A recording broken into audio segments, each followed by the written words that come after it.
আমাদের সবার প্রিয় আমাদের মুখ্যমন্ত্রী মাননীয় শ্রী শুভেন্দু অধিকারী মহাশয় এসেছেন। আমরা আনন্দিত।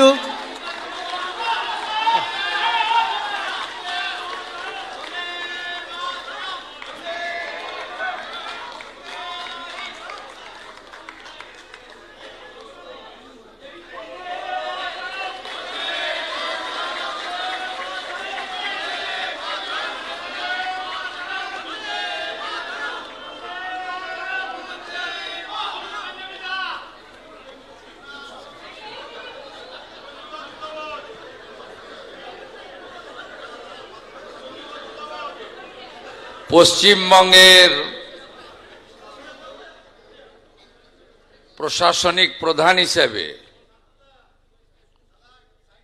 শৃঙ্খলমুক্ত পশ্চিমবঙ্গ, বাঁধনমুক্ত পশ্চিমবঙ্গ,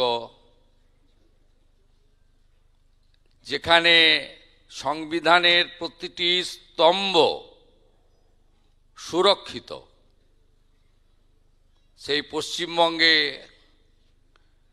সবার আসার সুযোগ রয়েছে, সবার কথা বলার বাক স্বাধীনতা রয়েছে এবং আজকে অত্যন্ত প্রিয় সম্মানীয় লেখিকা তসলিমা নাসরিন মহোদয়া এই বঙ্গভূমিতে গতকাল পদার্পণ করেছেন, আজকে কর্মসূচি করছেন। এটার মধ্য দিয়ে প্রমাণিত হয়েছে নতুন সরকারের হাতে এই বাংলার গণতন্ত্র, সংবিধান, বাক স্বাধীনতা, মৌলিক অধিকার সুরক্ষিত। এখানে কোনোভাবে ধমক চমক, দেখে নেব, আটকে দেব, এসব জিনিস অতীত হয়ে গেছে। উনি আসছেন শুনে আমি এখানে আমন্ত্রিত নই। আসছেন শুনে আমি শুধু মুখ্যমন্ত্রীও নয়, তথ্য সংস্কৃতি দপ্তরেরও মন্ত্রী। আমি উনাকে স্বাগত জানালাম বন্দে মাতরমের সার্ধশতবর্ষ ঋষি বঙ্কিমচন্দ্রের ছবি দিয়ে। পশ্চিমবঙ্গে আপনি স্বাগত। আপনি লেখিকা, আপনার লেখা সবাই পড়ে, আপনার গুণগ্রাহীর সংখ্যা প্রচুর। আপনি এখানে ভালো করে বলুন এবং পশ্চিমবঙ্গের যে ব্যবস্থার পরিবর্তন হয়েছে সেইটা নিশ্চিতভাবে আপনার অভিজ্ঞতায় আপনি দেখেছেন। একবার নয়, আপনি যখনই মনে করবেন বারে বারে আসবেন। সুরক্ষিত পশ্চিমবঙ্গে আপনাকে নিরাপত্তা দেওয়ার দায়িত্ব রাজ্যের মুখ্যমন্ত্রী তথা পুলিশ মন্ত্রী শুভেন্দু অধিকারীর। সবাই খুব ভালো থাকবেন, সবাই খুব ভালো থাকবেন।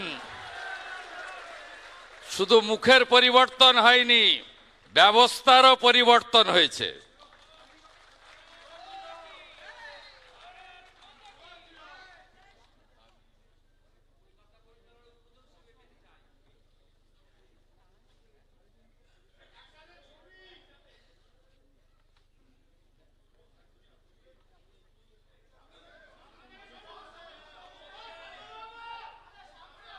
মাননীয় মুখ্যমন্ত্রীকে আমরা বরণ করে নিচ্ছি।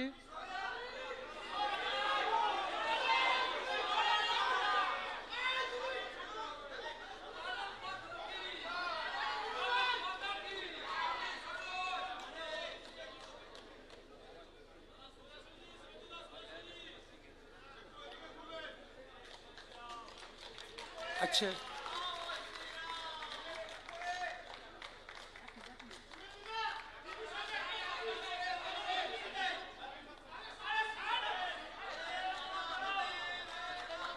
আজকে আমরা এখানে উপস্থিত হয়েছি মাননীয় লেখিকাকে সম্বর্ধনা দেওয়ার জন্য, নাগরিক সম্বর্ধনা। তা আমাদের নাগরিকদের পক্ষ থেকে একটি আমরা সম্বর্ধনার আয়োজন করেছি। সেই সম্বর্ধনার স্মারক মাননীয় মুখ্যমন্ত্রী আমাদের লেখিকার হাতে তুলে দেবেন। আমরা অনুরোধ করছি সবরীজানা এবং শিউলি সাহাকে আমাদের যে স্মারক আমরা তৈরি করেছি মাননীয় লেখিকার সম্মানে এবং যে উপহার এনেছি সেটি মুখ্যমন্ত্রীর হাতে দিন। মুখ্যমন্ত্রী আমাদের নাগরিক সমাজের পক্ষ থেকে, আমাদের বরিষ্ঠ সমাজের পক্ষ থেকে, আপনাদের শত্রুমণ্ডলীর পক্ষ থেকে আমাদের প্রিয় লেখিকা তসলিমা নাসরিনের হাতে তুলে দেবেন। বরণ করে নিচ্ছেন শিউলি সাহা ও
আমাদের মুখ্যমন্ত্রী শুভেন্দু অধিকারী মহাশয়ের নাম দুটি কারণে ইতিহাসে লেখা থাকবে। এই যে মত প্রকাশের স্বাধীনতার জন্য তিনি যে